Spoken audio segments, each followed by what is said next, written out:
भागवत जी का महात्म्य है आज, इसलिए थोड़ा महत्व बता देते हैं कथा का। 88,000 सौनकादि ऋषि नैमिषारण्य क्षेत्र में मानव कल्याण के लिए यज्ञ कर रहे थे। आज भी कई संत जन, अभी कुंभ निकल करके गया, उस कुंभ में शाही स्नान, जिसको अब पवित्र स्नान नाम दिया गया, उस स्नान का कारण क्या होता है?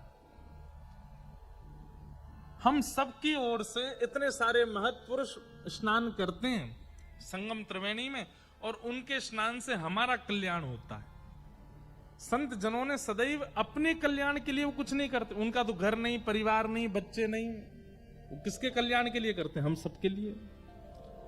तो ऐसे ही नैमिषारण्य क्षेत्र में 88,000 सौनकादि ऋषियों ने एक यज्ञ प्रारंभ किया कलयुग के मानवों के कल्याण के लिए।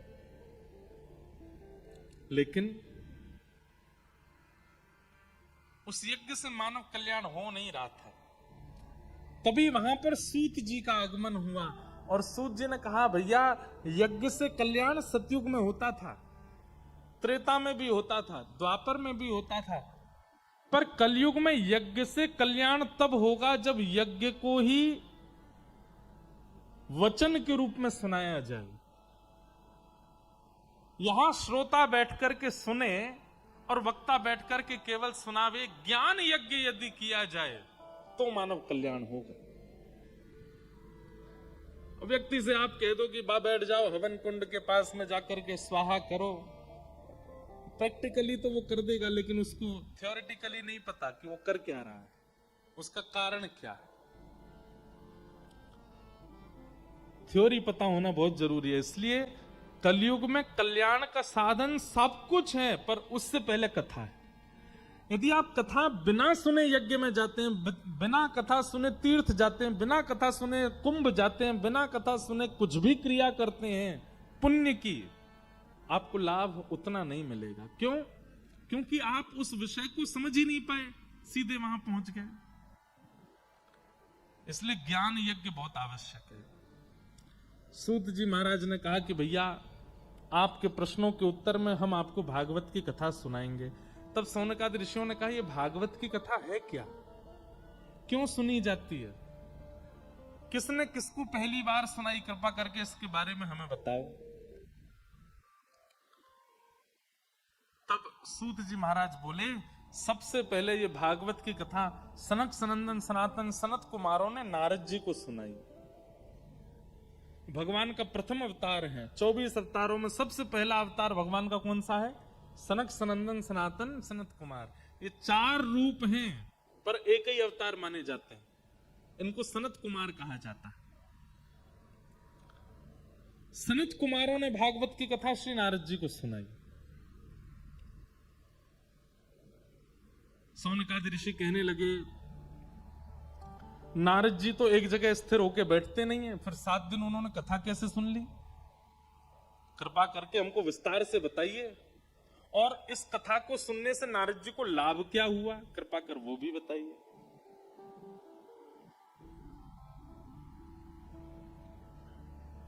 एक प्रकार से एक बात कह दें, अन्यथा मत लीजिएगा। हम कलयुगी लोग ऐसे हैं कि बिना लाभ जाने हम कुछ भी करते नहीं। अगर हमें लाभ ना पता हो तो हम किसी भी क्रिया को करने में सक्षम नहीं होते। कथा सुनने के लिए भी हमको लाभ पता होना चाहिए। इससे लाभ क्या होगा, तो ही हम कथा श्रवण में हमारी रुचि बढ़ती है। पर कहीं ना कहीं लाभ की इच्छा रखना भी एक स्वार्थ है। लाभ मिलेगा तो हम परिक्रमा लगाएंगे, लाभ मिलेगा तो हम कथा सुनेंगे, लाभ मिलेगा तो हम यज्ञ करेंगे, लाभ मिलेगा तो गुरु सेवा, लाभ मिलेगा तो गौ सेवा। कहीं ना कहीं लाभ की इच्छा भी एक सूक्ष्म स्वार्थ है। कोई बालक अपने माता पिता की सेवा इसलिए करता है कि प्रॉपर्टी उसको मिले। ऐसी सेवा किसी कार्य की नहीं। हमें तो ऐसा लगता है ऐसी सेवा कोई फल देगी भी नहीं, क्योंकि उसमें एक स्वार्थ है। किसी प्रयोजन से किया गया क्रिया, वो क्रिया शुद्ध नहीं मानी जाती। कभी कभी बिना प्रयोजन के भी होना चाहिए। कहीं ना कहीं महात्मा की इच्छा एक प्रकार से सूक्ष्म स्वार्थ है कथा सुनने के पीछे। लेकिन अब क्योंकि ये नियम बन चुका है कि पहले दिन महात्मा सुनाया ही जाता है, इसलिए हम सुना रहे हैं। परंतु आप सब लोगों से हम एक बात कहेंगे कि महात्मा में जो इच्छाएं जो बताया गया कि भागवत से होता क्या, वो सुन तो लीजिएगा, लेकिन फिर भी पूरी 7 दिन की कथा निष्काम भाव से सुनिएगा, कोई कामना नहीं, किसी कामना से मत सुनिएगा। नारद जी महाराज पृथ्वी पर भ्रमण कर रहे थे। क्यों सुनी नारद जी ने कथा? सुनी। पृथ्वी पर भ्रमण करते करते नारद जी वृंदावन गए। तब वृंदावन में नारद जी ने एक आश्चर्य देखा। परम सुंदरी युवती बैठी है और उसकी गोद में 2 वृद्ध लेटे हैं। नारद जी ने पूछा, हे युवती, ये कैसा विचित्र दृश्य है कि एक युवा कन्या की गोद में 2 वृद्ध? मैं इस भेद को समझ नहीं पा रहा हूं, मुझे थोड़ा बताओगी आप कौन हो? तब उसने बताया, मैं भक्ति। भक्ति सुनते ही नारद जी तो दंडवत हो गए। जय हो, आपकी आराधना तो मैं दिन रात करता हूँ, आपके आश्रम में तो मैं दिन रात रहता हूँ, पूरे दिन भक्ति करता रहता हूँ मैं, जन्म से लेकर के मेरा तो जीवन का उद्देश्य ही आप हो, आपके दर्शन हो गए। माँ, आप भक्ति महारानी हैं, ये 2 वृद्ध कौन है आपकी गोद में? तो ये मेरे बालक हैं, इसका नाम ज्ञान है, इसका नाम वैराग्य है। कलयुग में लोगों के चित्त में मैं तो हूं, भक्ति तो है, इसलिए मैं युवा हूं, लेकिन मेरे दोनों पुत्र कलयुग के जीव स्वीकार नहीं करते, इसलिए दोनों वृद्ध हो गए।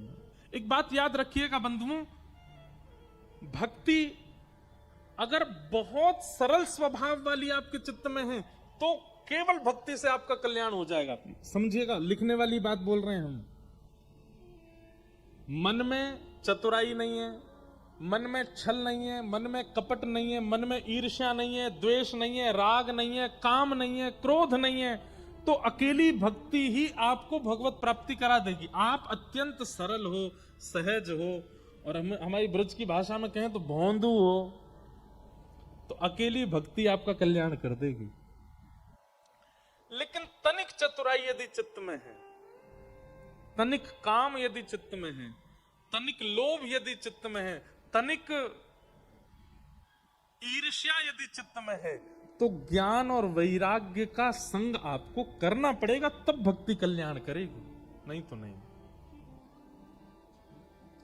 और एक बात हम स्पष्ट रूप से कह सकते हैं, मंच पर बैठे मुझसे लेके उन तक एक भी व्यक्ति यहां ऐसा नहीं है जो बहुत सीधा, बहुत सरल है, बहुत सहज है, बहुत भोंदू है। हम सब चतुर हैं। हम सबके चित्त में सूक्ष्म छल है, कपट है, काम है, ईर्ष्या है, द्वेष है, अभिनिवेश है, ममता है। हम आप सबका कल्याण अकेली भक्ति से नहीं हो पाए। हमें ज्ञान की भी आवश्यकता है और हमें वैराग्य की भी आवश्यकता है। या तो सत्संग के माध्यम से अपने चित्त के प्रकट हुए समस्त विकारों को समाप्त कर लीजिए, सहज हो जाइए, तो केवल भक्ति कल्याण कर देगी। लेकिन यदि चित्त में बाकी के भी दोष हैं, तो फिर ज्ञान और वैराग्य के बिना भक्ति अकेली कार्य नहीं कर पाएगी। ठाकुर जी कहते हैं, निर्मल स्वभाव यदि आपका है तो केवल भक्ति आपका कल्याण कर देगी। लेकिन मन में छल है, मन में कपट है, तो अकेली भक्ति से कल्याण नहीं। ज्ञान की आवश्यकता है, वैराग्य की आवश्यकता है।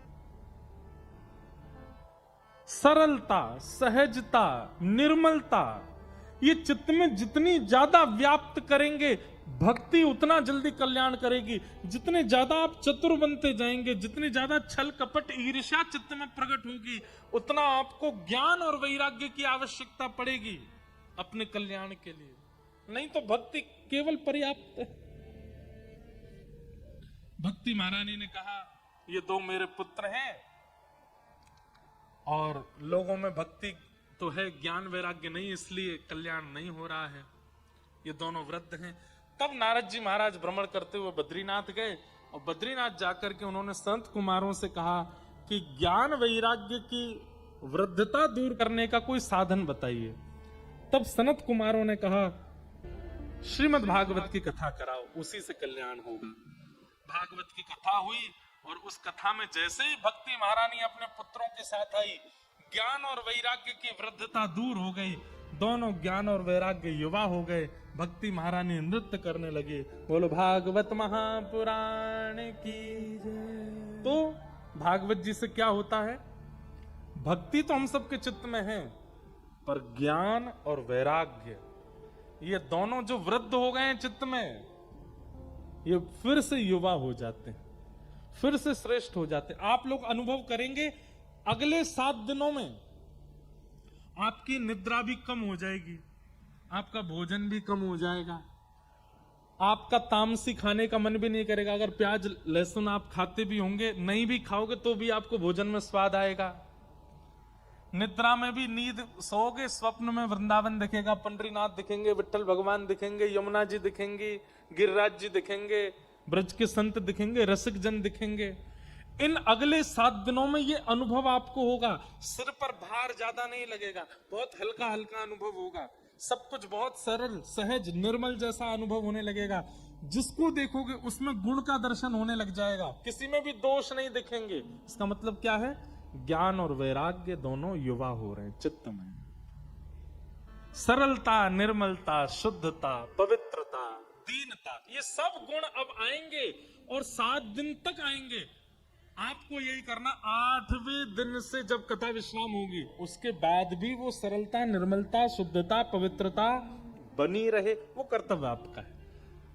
अब ये मार्जन तो कथा करके चली जाएगी आपके चित्त का, वो स्वच्छ रखना आपकी जिम्मेवारी है। वो आपको 8वें दिन से आपको करना है। पर इन 7 दिनों में ये परिवर्तन आप देखेंगे अपने दिनचर्या में, अपने व्यवहार में, अपने स्वभाव में, अपनी क्रिया में।